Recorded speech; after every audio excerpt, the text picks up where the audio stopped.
Are you a big Beatles guy? That's me, man. Yeah, that's me. Yes, sir. Okay. That's conversation for another day then. You a fan? I mean, I listen to them, but I want to know how you might be able to put me on game with a lot of, it seems like their history. So this is Basketball Friends. He is Matt Tait. I am Nick Schwerdt. We have a very special guest on with us today, one of the newest additions to the Kansas basketball team, Jalen Coleman-Lands. Jalen, thank you so much for joining us this morning. You're wearing number 55. That was the number you had on your Instagram post when you announced Kansas. I know you wore 5 for most of your career. So what's the story there? Are you trying to become a trendsetter for guards wearing big numbers? With this being my last year, wearing 5 throughout my whole college career, and this being my last stop, I just wanted to double down and double up. Like, I felt like it was the right thing to do. The only person that I knew of who wore 55 was Jason Williams. Of course, his name, like chocolate. And actually, my uncle had made a joke and just the only person I know is white chocolate. You're not white chocolate. You know what I'm saying? Maybe you rich chocolate or, milk chocolate Garcia. But he made a comment. I thought it was funny. But like you said, I don't really know too many guards for 55. But for my last year to, double back, I feel like to double down and double up. We talked on the phone and you mentioned that you had some other opportunities and things like that. Why Kansas? Why this opportunity? Why was this right for you? What was the deciding factor? It's hard to say no to Kansas from a standpoint of prestige, accolades, the resume, the coaching staff. But when going through this whole process, players gotta self-reflect and figure out what's the best fit for them. And I was familiar with how KU had played from playing against them, and just their style of play. And the first thing I had to look at is does that style fit my style of play? And the next question was what role would I be asked to do based off of who they have coming in, and them being transparent on what they're looking for as well. So, and for me, being kind of my ace is being able to shoot the ball, make shots, threes, twos, and difficult shots, not just to catch and shoot, but just difficult, coming off the ball screen, off the dribble. Being that those are my strengths, I felt like they also voiced that that's something that they were looking for in my game and will be very helpful throughout this year and to in the grand scheme of things of winning a championship. So that's the goal, a national championship. So, I felt like this is something that was bigger than me. I want to be pushed every day in practice. I want to also elevate other guys. And this is something that I feel like opportunity that I couldn't pass up on. There's been a lot made about the transfer portal. I think there's over 1,600 kids who have entered the portal this year. What's it like being in the transfer portal? Do you enter the portal and your phone just starts blowing up? How's the process work? Unfortunately, throughout my college experience, I've had almost every stop that I've been at, from U of I to, and I'm pretty fond of the transfer portal, unfortunately.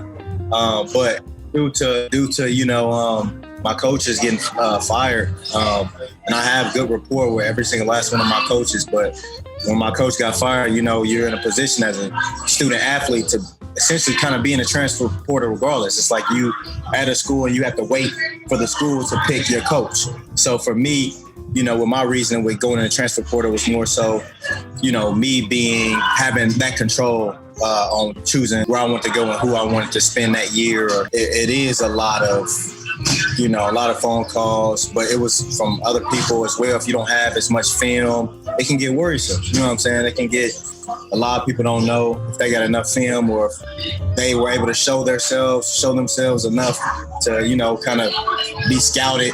For me, it wasn't as kind of worrisome, but for others, I know it could get frustrating and almost like a burden. The last thing you want to do is leave a place and then go somewhere worse or somewhere that you're not wanting. For me, I was grateful that, I had enough film. I was able to show my strengths. Does it give you the sense that, hey, there's always a spot, there's always a space? All these schools know I'm out there. Does it feel that way, or do you start to, maybe feel the squeeze about man, there's only so many opportunities and only so many places that have openings? Do you feel that?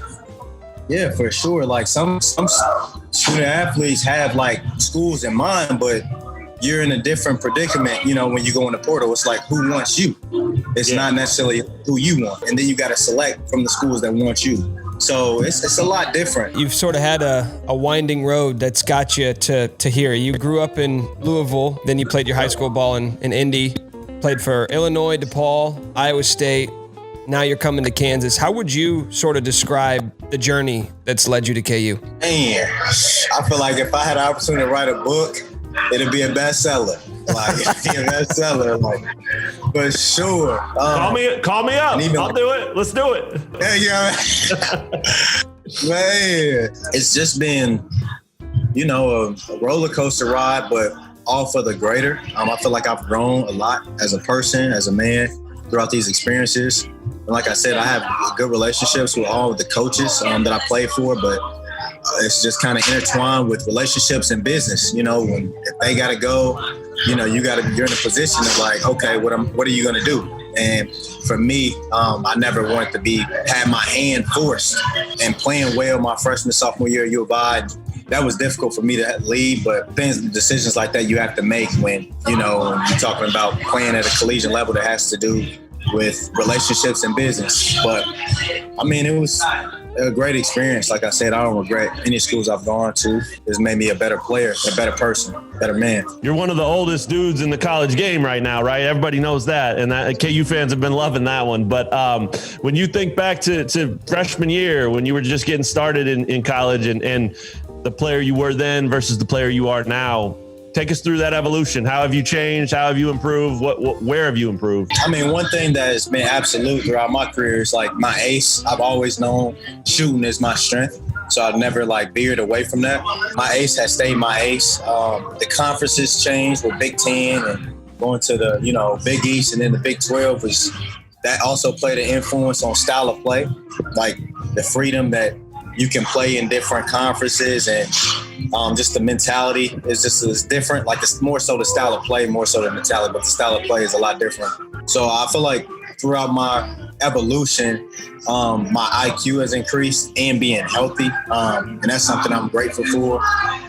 It's during that time that's, kind of put me in the position I am today with my age, but just being out, having a red shirt from U of I and then getting hurt the following year, that kind of put me behind on just having reps, getting repetition in. That was the biggest thing for me, was just getting that repetition that was needed for me to grow as a player, and being healthy played a major role in that. So, man, I'm grateful for my health. Yeah. Jalen, you've been pretty active off the court too. I know you recently launched your own organization called FigurePrint, which I don't know how many KU fans are aware of. What can you tell us about FigurePrint? It's exciting. This is something that I've been working on for about almost going on a year now. And I got the hat right now. You can see right now it's a community service outreach that I'm currently transitioning into a nonprofit. It promotes communication between parental figures and their kids or any additional loved ones. It was kind of rooted from my personal story of, building that relationship with my parents and seeing the difference between going through a stint. My dad was in the Army, and my parents are only 20 years older than me. So from my personal experience of kind of trying to, my dad trying to figure out where he was going throughout his life and then finding his calling, going in the Army and then trying to be selfless and put not only himself but his family in a better position. And once we kind of got reunited around my teen, probably 13, 12, I really was able to see the difference between having both parents in the house and being able to not only just having parents, but having in-house discussions that molded me to be a better man. And I felt like it was just timely as a young man and being a teenager. Those are critical times. It's a critical phase where a lot of people tend to diverge, So for me to kind of be guided and led on the right path instead of strayed, I was able to see the difference between some of my friends who didn't have those conversations or didn't have a parent to discuss with. And that's the reason why I created FigurePrint. I know when you committed, you talked about not just wanting to come here to be a basketball player, but to be involved in this community and in Lawrence and the whole bit. And it sounds like that fits right in. you'll be here a year. I mean, is you'll have school, you'll have ball. I mean, is that enough time? Will you be able to, do you feel like you'll be able to manage yourself and kind of do those goals too? Like I said, I'm fully immersing myself into the community and ways, and doing that is just kind of being around not only with the guys, but also making an emphasis of getting to know the people outside of the basketball team and, getting a feel for people on campus doing different things, maybe looking into like entrepreneurship club or some things like that I'm interested in, to getting to know different people in different aspects of KU. You are new to this area. You're new to KU fans. What do you want KU fans to sort of know about you? I'm a genuine person. Like I'm approachable. On the court, I say that the reason why I love the game of basketball is because I want people to see how I play, get a glimpse of my personality and my character through how I play. I'm very respectful, but also I'm diving on the ground, taking charges, doing things like that, clapping for my teammates. So on the court and off the court, I want to make sure that people know that who they see on the court is also just as presentable and talked to, and kind of like as what they see on the court, they can get that off the court. So really, that's a big emphasis for me. Have you had a chance to talk to any of your future teammates yet, or make any kind of connections there? I did talk to Mitch. He reached out to me. He was like, "Hey, bro, we probably gonna be one of the oldest people, not only on the team, but you know what I'm saying, in college ball. We definitely have some discussions with the older group of guys, even from Remy. He's not as old, Mitch and I, but we probably gonna have a different energy from kind of the older guys through experience. As far as the mentality is going to be different, where we can really help mold the younger guys that kind of catch them up to speed on just detailed things and what's the kind of standard. Yeah, divide and conquer. You got all those old heads. Take a couple young dudes. You show them. Mitch shows them. Remy shows them. For sure. So, it's going to be. I'm looking forward to it. It's good to not only be the only older guy, because I definitely looked at that like, you know what? Do I want to do this and make bread, make money, or I'll come back and compete for a national championship? And, it was a no-brainer for me. It's never just about money. It's about, being able to do something bigger than yourself. And that's what I'm adamant about. And that's the energy I want to give to the team. And that's what it is.